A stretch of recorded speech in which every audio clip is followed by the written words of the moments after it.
Hi, Namaste. So, in our last video, we were talking about the self and the ego, right? So, this is a continuation video of it. And in this video, I am going to give you some references about the self and the ego, actually, before we enter into the consciousness part. So, I want to talk about the comparison between the Indian psychology and the Western psychology here about the self and the ego, because this is an important concept to understand how your mind functions, right? So, when we talk about the self, if you go back to the Upanishadic period, in Chandogya Upanishad 3:14 and the third shloka, in third chapter, 14th subchapter, third shloka, the Rishi talks about the self.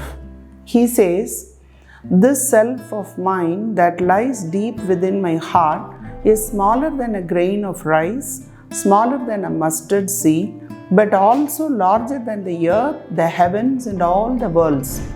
So this is the description given by the Rishi in Chandogya Upanishad about the self. Okay, now let's come to the ego part. Okay, if you talk about the ego, so here if you go to Kino Upanishad, the Upanishad itself starts with the question that when I say I think, what is that and who is that says I think? Who sits behind and gives the initial thought of I think? This is the first question in the Kino Upanishad. So, I think is one thing where the ego comes from, which is called as ahamkara in Indian psychology. Okay, and everything is condensed by Ramana Maharishi of Tiruvannamalai, and he says very simply about he entirely condenses all the Upanishadic essence into one simple sentence: Deham Naham Koham Soham. So what does that mean? Deham Naham. Deham means I am the body. Deham means body. Naham, no. So Deham Naham, I am not the body. Koham means who am I? Soham, I am that. So here he very simply explains about what self is. So, who functions beyond the mind? That is, we talked about the functions of the mind, internal functions of the mind, external functions of the mind, and so on and so forth. So who is that which is making this mind works? And there he says that it is this ahamkara, that is the ego, and who makes the ahamkara works is that self. That is that's called as the true self, or the true spiritual self, or the true nature of the self. In Western psychology, this self is termed as the individual consciousness. That is why I stopped giving about individual consciousness or the consciousness part of it, so that you understand this concept in a better manner. So this self, what we talked about in Indian psychology, is termed as the individual consciousness in the Western psychology, and the cosmic consciousness, what the Western psychology is talking about, is called as or termed as the Brahman, Brahman, the Brahman. So this is the basic difference. So wherever in Upanishad or somewhere you study about the Brahman, it is the consciousness that they are referring to. So this individual consciousness or the self has come from that Brahman, which is formless, which does not have any qualities, which does not get affected by any of the three gunas or any of the experiences that the ahamkara is going to have.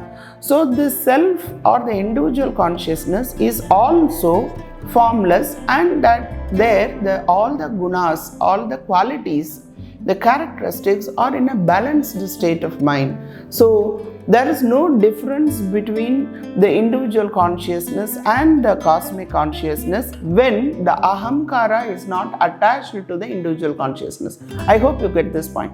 Therefore, consciousness is something which is omnipresent, okay, which is, you can call it as the awareness, which is present everywhere, every time, here and everywhere. That is what Ishavasya Upanishad also says. Okay.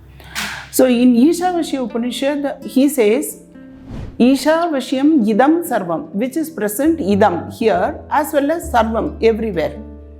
Yatkincha jagatyam jagat. Yatkincha jagatyam jagat means when the universe is continuously in motion. We all know that the universe is continuously in motion. Even when the universe is continuously in motion, this consciousness, this Isha which he refers to is the Brahman or the consciousness, is present idam here, sarvam everywhere. So it is present here as well as everywhere. This is the explanation given about the consciousness, the individual consciousness and the universal consciousness or the cosmic consciousness that you study. I specifically wanted to use these terms because you study these terms in your psychology books, and that is why I am giving these terms. Okay. So the consciousness is basically the awareness, and it is present everywhere, here and everywhere, and therefore it is omnipresent, does not have any qualities and does not have any form.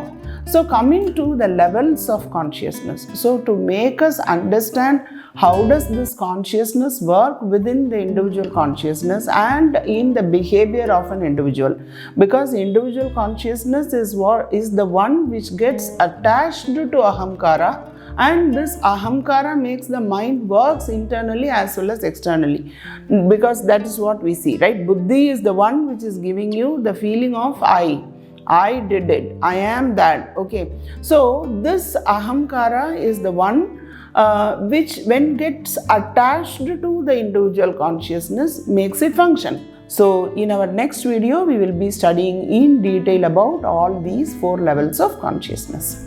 Thank you.